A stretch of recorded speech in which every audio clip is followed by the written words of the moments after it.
बिस्मिल्लाहिर्रहमानिर्रहीम। ख़वातीन व हज़रात, मैं हूं आपका होस्ट इरफ़ान हैदर। उम्मीद करता हूं आप खैरियत से होंगे। जैसा कि हम एंजाइटी के टॉपिक को लेके उसके ऊपर डिस्कशन कर रहे हैं। लास्ट टाइम हमने जो है वो देखा था कि कौन से हार्मोन्स जो हैं वो एंजाइटी को प्रिविलेज देने में या उसको बढ़ाने में मदद करते हैं, और कौन से हार्मोन्स ऐसे होते हैं जो कि रिलीज़ होते हैं तो एंजाइटी कम होती है। आज हम देखेंगे कि जो एंजाइटी है बेसिकली उसकी कौन कौन सी टाइप्स जो है ना वो मौजूद हैं, और कौन कौन सी टाइप्स जो हैं वो किस किस्म के लोगों में पाई जाती हैं।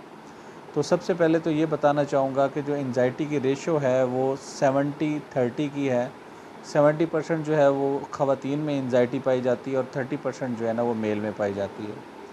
अगर हम बात करें इसकी टाइप्स की तो इसकी काफ़ी सारी टाइप्स हैं, तो उनको हम एक एक करके डिस्कस करेंगे और उसके बारे में मैं थोड़ा थोड़ा आपको बताऊंगा, जो कि आपके कॉन्सेप्ट को क्लियर कर दे एंजाइटी के हवाले से। तो सबसे पहले है जनरलाइज एंजाइटी डिसऑर्डर, जो कि मोस्टली जो है वो लोगों में पाया जाता है।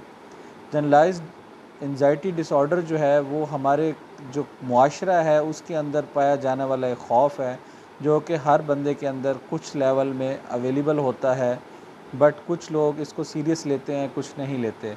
जनरलाइज एंजाइटी डिसऑर्डर जो होता है उसमें मोस्टली जो लोग होते हैं उनके अंदर क्या होता है कि उनको मुख्तलिफ़ चीज़ों से जो है वो डर खौफ होता है।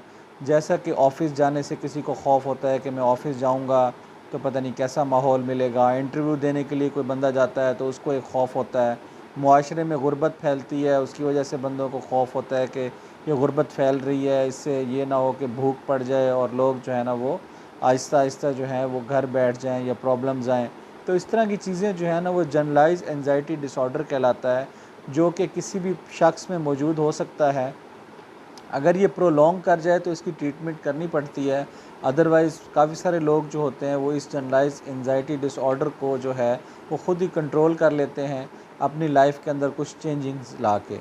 उसके बाद अगर हम बात करें तो पैनिक डिसऑर्डर है। पैनिक डिसऑर्डर में क्या होता है कि पेशेंट के अंदर ना मुख्तलिफ़ किस्म की जो है ना वो एक्ट्स होते हैं, और पैनिक डिसऑर्डर जो है वो किस तरह होता है, वो किसी न किसी वजह के साथ रिलेटेड होता है। जैसा कि आपने अपने किसी करीबी दोस्त को अपने सामने देखा, उसको कोई तकलीफ़ आई, एक्सीडेंट हुआ, या खुदा न खास्ता कोई मोहल्ले में मौत हो गई, अमवात हो गई, तो उसकी वजह से जो पेशेंट है उसके अंदर जो है वो एंजाइटी जो है एक बैठ जाती है, और उसकी सिम्टम्स आती हैं। उसको स्वेटिंग होती है कभी कभी। कभी उसके क्या होता है कि सांस लेने में तंगी आती है, उसको चेस्ट पेन शुरू हो जाती है, जिसको हम वाइट कॉलर पेन कहते हैं, जबकि उसका कार्डिक पेन के साथ दिल के साथ कोई ताल्लुक़ नहीं होता, लेकिन पेशेंट ये फ़ील करता है कि शायद मुझे कार्डिक पेन हो रही है। तो इस तरह की, और मौत का खौफ उसके अंदर आता है। उसको मतली होना शुरू हो जाती है, उसको चक्कर आते हैं, उसके हाथ पाँव सुन्न हो जाते हैं, और अपने अंदर वो तमाम चीज़ें फ़ील करता है जो कि कार्डिक पेशेंट फ़ील करता है।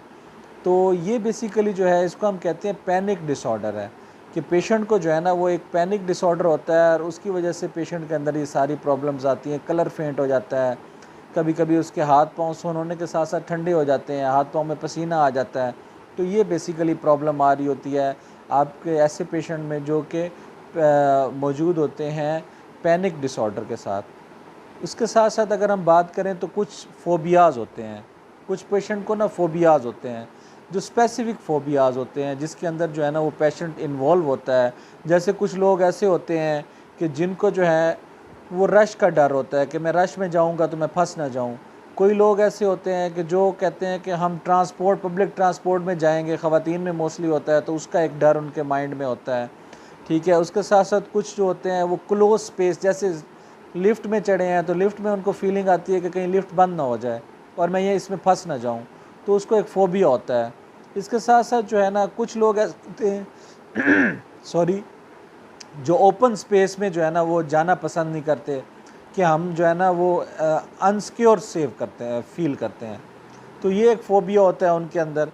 तो ये सारे जो फ़ोबियाज़ होते हैं इनको हम स्पेसिफ़िक, किसी न किसी फ़ोबिया में कोई ना कोई पेशेंट मुब्तला होता है, तो ये स्पेसिफ़िक फ़ोबिया होता है। ये 2 3 4 फ़ोबियाज़ इकट्ठे भी हो सकते हैं, जिसमें पेशेंट इन्वॉल्व होता है और अपने लाइफ़स्टाइल को जो है ना वो सही तरीके से वो अदा नहीं कर पा रहा होता। इसके साथ साथ अगर हम बात करें तो सेपरेशन एंजाइटी पेशेंट में पाई जाती है। उनके अंदर क्या होता है कि वो जो है वो खौफ होता है उनके अंदर किसी को खोने का। वो बाप के अंदर बेटे के खोने का खौफ हो सकता है, माँ के अंदर बेटे के खोने का खौफ हो सकता है, या किसी भी इंसान का दूसरे इंसान को खोने का खौफ है, जिसको हम क्या कहते हैं, इसको हम कहते हैं सेपरेशन एंजाइटी, कि उसको एक डर है कि कहीं मेरे से ये पर्सन जो है वो सेपरेट ना हो जाए। और इसके साथ साथ अगर हम बात करें तो एक दूसरा मतलब एक प्रॉब्लम जो बच्चों में ज़्यादातर पाई जाती है वो है सिलेक्टिव म्यूटिज़म। इसमें क्या होता है कि जो बच्चा है वो घर में शायद बहुत ज़्यादा एक्टिव हो, बात करता हो, लोगों के साथ बैठता हो, लेकिन जैसे वो घर से बाहर जाता है तो उसके अंदर करेज ख़त्म हो जाती है, वो किसी से बात नहीं कर पाता। वो अपने स्कूल में या अपनी क्लास में जाता है तो बिल्कुल गुमसुम और ख़ामोश बैठा होता है।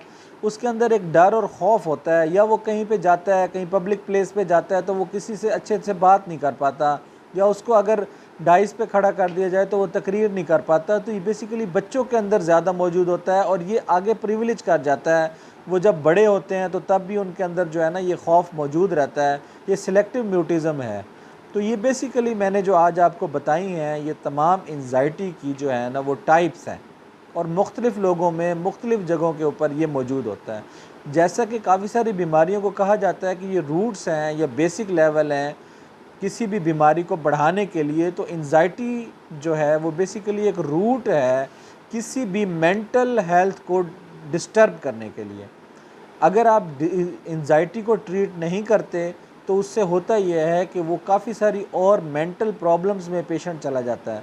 तो इसलिए मेरा आपसे गुजारिश ये है कि जब कभी भी किसी भी पेशेंट के अंदर एंजाइटी की प्रॉब्लम आए तो या तो उसको किसी कंसल्टेंट को दिखाएं, या फिर उसको कोशिश करें कि उसका माइंड जो है वो चेंज करें और उसको अलहदा ना बैठने दें, उसके साथ सारे मिल के बैठें, एज ए ग्रुप बैठें। तो एज ए ग्रुप बैठने से होता ये है कि उस पेशेंट के अंदर जो एंजाइटी के प्रॉब्लम्स हैं वो ख़त्म हो जाती हैं। तो आज हमने जो है ना बेसिकली एंजाइटी को कवर किया उसकी टाइप्स के साथ।